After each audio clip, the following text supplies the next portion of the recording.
Una de las reinas más grandes que jamás gobernaron Inglaterra fue Isabel I, la última monarca Tudor. Durante sus décadas en el trono, vivió la época isabelina como un período de grandes cambios en el que florecieron escritores como Shakespeare. Para alejar algunas amenazas importantes a su trono, Isabel acabó con la vida de una de sus mayores oponentes, María de Escocia, haciéndola ejecutar dentro de los muros del castillo de Fingham. Pero Isabel también logró derrotar a la Armada española, su mayor enemigo. El ejército de aquella época estaba por toda Europa, pero Isabel era una reina querida por sus partidarios y por el pueblo, y era muy popular. Después de su muerte en 1603, hubo un gran luto en toda Inglaterra y en la nación, y mucha gente no pudo ver lo que era la nación. Sería como si ella no gobernara sobre ellos. Sin embargo, después de su muerte, fue enterrada en una tumba junto con su abuelo Enrique V, Siebme, antes de ser exhumada y llevada a su lugar de descanso final. Pero, ¿cómo es esta cámara funeraria y por qué fue destruida? Fue en la mañana del 24 de marzo de 1603 cuando murió Isabel I. Había sufrido depresión en los últimos meses de su vida y había reinado durante mucho tiempo, pero era una mujer mayor para los estándares de la época temprana. Vivió en el siglo XVII y vivió durante algún tiempo. Había afrontado muchos episodios de enfermedad a lo largo de su vida y había vencido a la viruela, una enfermedad mortal que afligía a muchas personas en toda Inglaterra cada año. Pero una pregunta que tenía la corte de Isabel en torno a su muerte era ¿qué? No tuvo hijos que ascendieran al trono después de su muerte. Por esta razón, el rey escocés Jacobo fue invitado a gobernar Inglaterra y Escocia, y él era hijo de María, reina de Escocia, la misma mujer que Isabel I había ejecutado. Sus últimos días fueron muy depresivos, y a menudo estaba muy distraída, y parecía estar sumida en sus pensamientos. Ella pensó en las ejecuciones que había ordenado y que incluían la ejecución de María, y creyó que esto le impediría ir al cielo, porque había autorizado la ejecución de otra reina ungida, que muchos creían que fue enviada por Dios para gobernar a los escoceses. Pero Isabel I tenía casi 70 años, cuando fue a su lecho de muerte, y fue asistida por sus amigos y sirvientes más cercanos, y luego fue atendida por el arzobispo de Canterbury. Él ofreció a la reina guía espiritual y le dijo que reinaría nuevamente como reina en el cielo. Pero sus amigos cercanos que habían muerto en los meses anteriores estaban en sus pensamientos, e Isabel creyó que un día los volvería a ver en el más allá. Y así fue. Le dijeron que pensara en Dios como guía, pero la garganta de la reina se hinchó y tuvo dificultad para hablar, y debido a esto, muchos sabían que la muerte se acercaba en su dormitorio privado en el Palacio de Richmond. Isabel fue la primera en morir y había dejado instrucciones. En cuanto a qué pasaría con sus restos después de su muerte, ella específicamente no quería que fueran desenterrados durante el proceso de entierro. Sin embargo, esto no se tuvo en cuenta. Durante este proceso, los médicos reales abrieron el cuerpo de la reina y le extrajeron el corazón y otros órganos. Luego le llenaron el cofre con especias para evitar la descomposición y protegerla antes del entierro.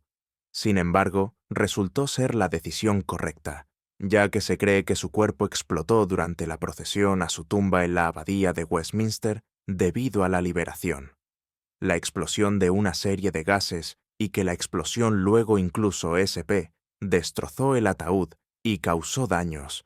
Sin embargo, después de su muerte, fue colocado en un ataúd revestido de plomo, decorado con imágenes de Tudor y previamente dejado en el Palacio de Richmond. Luego llegó el momento de la procesión fúnebre. El viaje fue bastante largo y dio al público la oportunidad de ver a su reina y presentarle sus respetos. El ataúd de Isabel fue colocado en la barcaza real y luego transportado río abajo, y luego continuó hacia el Palacio de Whitehall. El ataúd estaba cubierto de terciopelo negro, y sus damas lo custodiaban.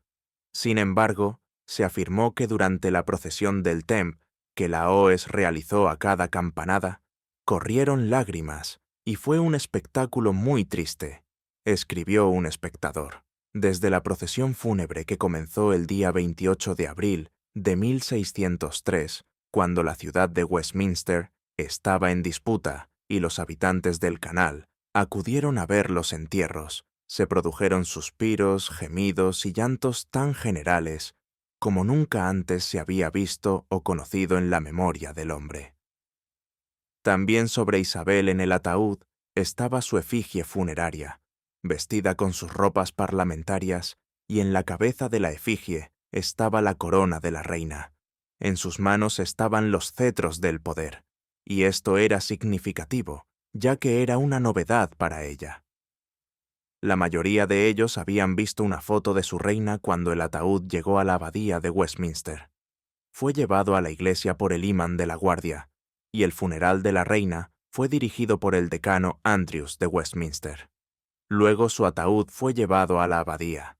La Lady Chapel, lista para el entierro, comenzó con la cámara funeraria, que en realidad era la misma que la de Enrique I y Isabel de York, y fue enterrada bajo la tumba de sus abuelos, lo que se decía que había sido un honor y el corazón de la Lady Chapel, pero luego siguió.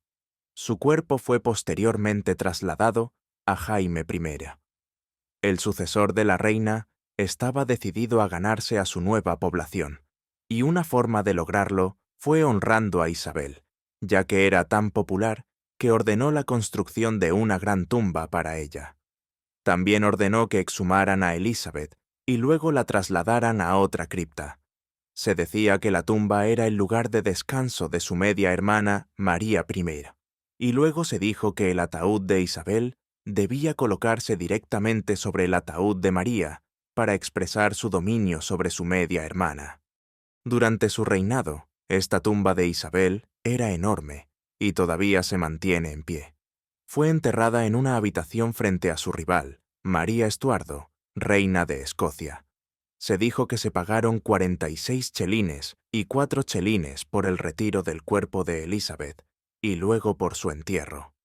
Sin embargo, la nueva bóveda fue publicada en 1880 por el decano de Westminster, Arthur Stanley, en un libro que documentaba su exploración de las diversas bóvedas y tumbas de la abadía de Westminster. Había recibido un permiso especial para mirar dentro de las bóvedas reales, y quería hacerlo.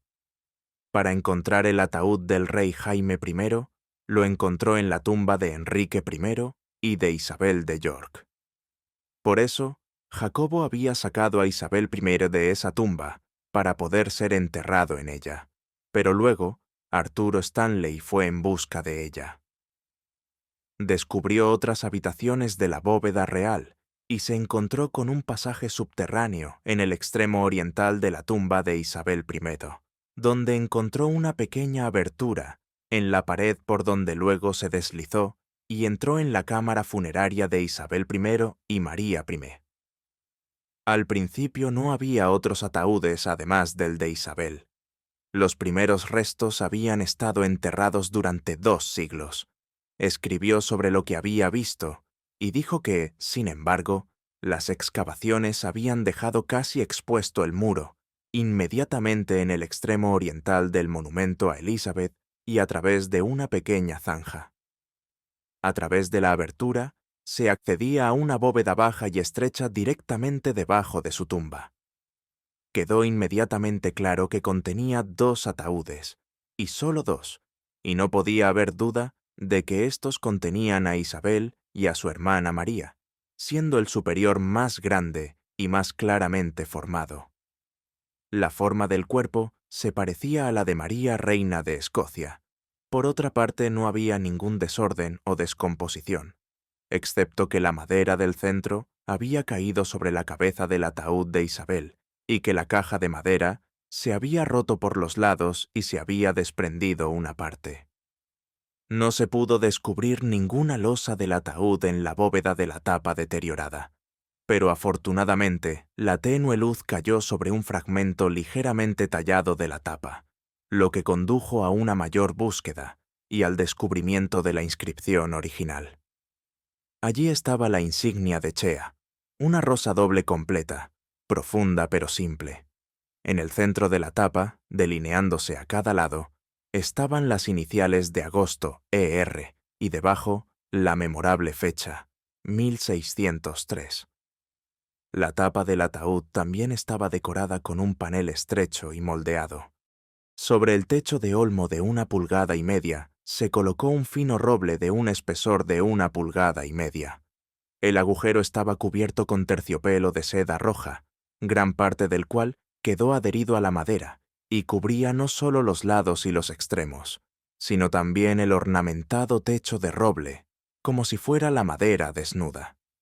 Sin la visión aterciopelada de aquella remota y estrecha tumba, que abrazaba estrechamente a las dos hermanas Chuda, compañeras del mismo trono y de la misma tumba, sin el terciopelo que reposaba en la esperanza de la resurrección, descansaba la solemne majestad de la gran reina. No puede dudarse del deseo que ella siente por el ataúd de su hermana. La forma más impresionante fue el contraste entre su decadencia más bien silenciosa, con un desorden y la multitud de bondades de la bóveda Stuart, y la plenitud de su interés trágico, con el vacío de las habitaciones desiertas. La tumba fue cerrada inmediatamente después de que Arthur Stanley se aventurara a la cámara funeraria de Elizabeth y registrara lo que vieron allí. El monarca Chuda fue enterrado mejor que los demás en la abadía de Westminster. Gracias por su visita y apoyo. Suscríbete a su notable historia. Gracias a